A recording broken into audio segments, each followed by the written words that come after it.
A young boy stands at the threshold of death, refusing to turn away. Nachiketa, just a child, dares to demand a secret that gods and sages fear to ask. What happens when you refuse to leave death's doorstep until you've heard the truth about the soul, the universe, and the reality behind all things? This story unpacks that risk and the promise death is forced to keep. It starts in a flickering, fire-lit hut, where a father's anger sets fate in motion. Nachiketa's father, a priest named Vajrashrava, is giving away old, weak cows as part of a sacred ritual. He knows the rules. Give away what is precious, not what is useless. Nachiketa watches his father's empty gesture, his childish sense of justice burning. He asks, "To whom will you give me, father?"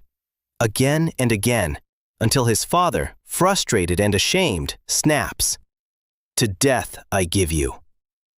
Here, in a single careless vow, a boy's life is changed. Nachiketa obeys.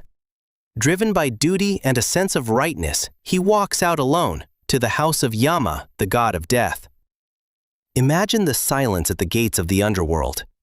The boy waits for 3 days without food or water because Yama is away. Why would a child, bound by his father's words, go to the realm of death itself? And what could he possibly hope to gain? When Yama finally arrives, he is moved by Nachiketa's devotion and hospitality. So much so that death offers him 3 boons, one for each night the boy waited. These are not ordinary wishes. Nachiketa could ask for anything: riches, long life, power. But his first wish is simple. He asks that his father's anger be calmed, that he will welcome Nachiketa home with love. Yama grants it without hesitation. The second boon digs deeper. Nachiketa asks to know the sacred fire ritual that leads to heaven, the one that purifies and opens the path beyond death. Yama is pleased by the boy's understanding and reveals the secret, even naming the ritual after Nachiketa himself. But it's the third boon that stops time. Nachiketa asks the ultimate question. What happens after death? Does the self live on or end forever? Yama hesitates. Even gods debate this. He tries to tempt the boy away, offering gold, horses, long life, happiness. Anything but the answer. Yet Nachiketa refuses. He says, "All these pleasures fade. They last a day, a blink. But the truth, that's what I want."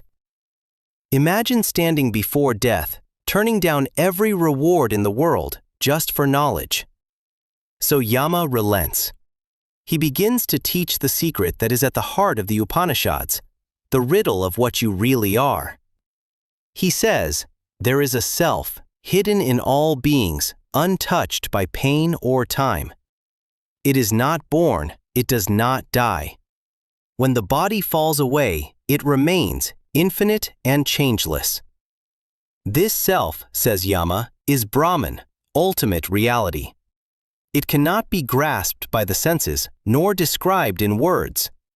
It is the witness behind your thoughts, the silence behind every sound. To reach it, Yama gives Nachiketa not just philosophy, but a practice. Contemplation, discipline, the turning of the mind inward. He reveals the symbol that unlocks it all. Om. The sound that contains waking, dreaming, deep sleep, and the silence beyond. Om is not just a syllable. It is the vibration that connects you to the infinite, the map to the reality that is both within and beyond you. Nachiketa listens, asks questions, digs deeper. He learns that the self is not separate from Brahman. To know it is to know the root of joy, the end of fear, the escape from death. Those who realize this truth are never born again. They merge with the infinite, like rivers returning to the sea. The boy returns to the world, transformed. His father's anger is gone. The ritual carries his name. But the real legacy is quieter, a teaching passed through centuries, a reminder that the answers to the greatest questions are not found by fleeing death or chasing pleasure, but by facing the mystery with courage and refusing to accept less than the truth. So what happens when you demand the truth from death? Sometimes the universe must answer. And in that answer, you find not just comfort, but the key to who you really are.